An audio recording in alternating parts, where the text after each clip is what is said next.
America में federal government के shutdown को पूरे 24 घंटे हो चुके हैं।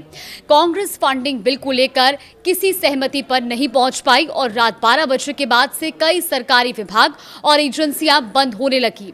इस बीच तुरंत शटडाउन खत्म करने का एक प्रस्ताव सीनेट में लाया गया, पर वहां जरूरी समर्थन नहीं मिल पाया। नमस्कार, आप देख रहे हैं न्यूज़ 18 का डिजिटल प्लेटफॉर्म और मैं हूं आपके साथ जागृति खंतवाल। अमेरिका में 24 घंटे में आखिर क्या क्या हुआ, इसकी बात करें तो सबसे महत्वपूर्ण बात यह है कि डेमोक्रेटिक सांसदों ने ACA सब्सिडी के विस्तार की मांग पर अड़े रहने का फैसला जारी रखा है, जबकि राष्ट्रपति डोनाल्ड ट्रंप और रिपब्लिकन नेता उस खर्च को मंजूरी देने से इनकार कर रहे हैं।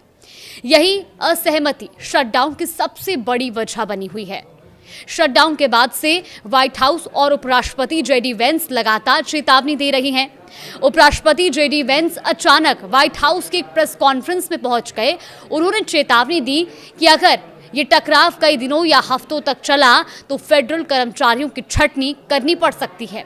उन्होंने प्रेस ब्रीफिंग में भी कहा कि मामले के खींचने पर नौकरियां जाने का असर अस्थायी नहीं रह सकता। व्हाइट हाउस की प्रेस सेक्रेटरी कैरोलिन लेविट ने ये भी माना है कि एजेंसियां कटौती की तैयारी कर रही हैं और छटनी नजदीक मानी जा रही है।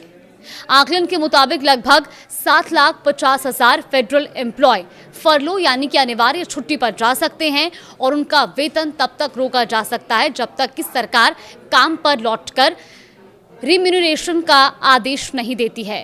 कई आवश्यक कर्मचारी जैसे कि सैन्यकर्मी, एयर ट्रैफिक कंट्रोलर और बॉर्डर एजेंट ड्यूटी करते रहेंगे, पर वो कुछ समय के लिए बिना वेतन के काम कर सकते हैं। हालांकि शटडाउन को लेकर FBI एजेंट्स एसोसिएशन और अन्य सुरक्षा समूहों ने चेतावनी दी कि इससे जांच, निगरानी और फॉरेंसिक कार्य प्रभावित हो सकते हैं।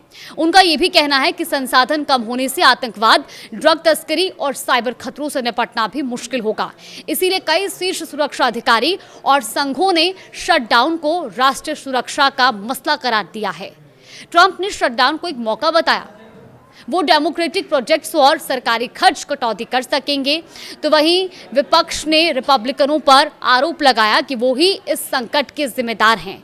जनता में भी सवाल बने हुए हैं। एक हालिया पोल की अगर हम बात करें तो उसमें 38% लोगों ने रिपब्लिकनों को दोषी माना, 27% ने डेमोक्रेटिक्स और 31% ने इन दोनों ही पक्षों को जिम्मेदार बताया है।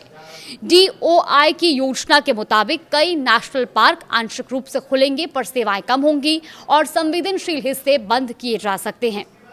कुछ राज्य ऐसे हैं जो अपने स्तर पर सहायता देने की पेशकश भी कर रहे हैं, पर कई पार्कों के लिए रेंजर स्टाफ की कमी और सुरक्षा चिंताएं भी बढ़ गई हैं। तो वहीं न्यूयॉर्क की गवर्नर कैथी हॉकुल ने कहा कि वो इस बार राज्य का पैसा इस्तेमाल करके स्टैचू ऑफ लिबर्टी को खुला नहीं रखेंगे। इसीलिए अगर केंद्र सरकार सेवाएं बंद कर देगी तो वहां भी सेवाएं प्रभावित हो सकती हैं। हालांकि ये खुला जरूर रहेगा। नेशनल गार्ड के कुछ हिस्से जिन्हें पोलैंड और अन्य शहरों में तैनात किया जा सकता है, वो ड्यूटी पर रिपोर्ट करेंगे, पर उनकी तनख्वाह शटडाउन खत्म होने तक रोकी जा सकती है। यानी वो काम करेंगे पर उन्हें पेमेंट देरी से मिलेगी।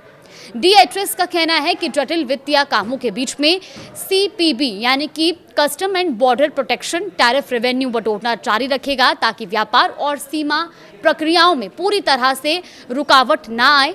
हालांकि स्टाफ की कमी से ये प्रक्रियाएं धीमी जरूर हो सकती हैं। कांग्रेस के दोनों सदन आगे बहस करेंगे, पर सीनेट में 60 वोट चाहिए थे, जो इस बार नहीं जुट पा रहे। अगर डील नहीं बनी तो शटडाउन लंबा चल सकता है और इसका असर महीनों तक देखने के लिए मिलेगा, जिससे सीधा सीधा असर लोगों की सैलरी में देरी, सरकारी सेवाओं में कटौती और राष्ट्रीय सुरक्षा कार्रवाइयों पर दबाव होगा। फिलहाल देश और दुनिया की तमाम बड़ी खबरों के लिए देखते रहिए न्यूज़ 18।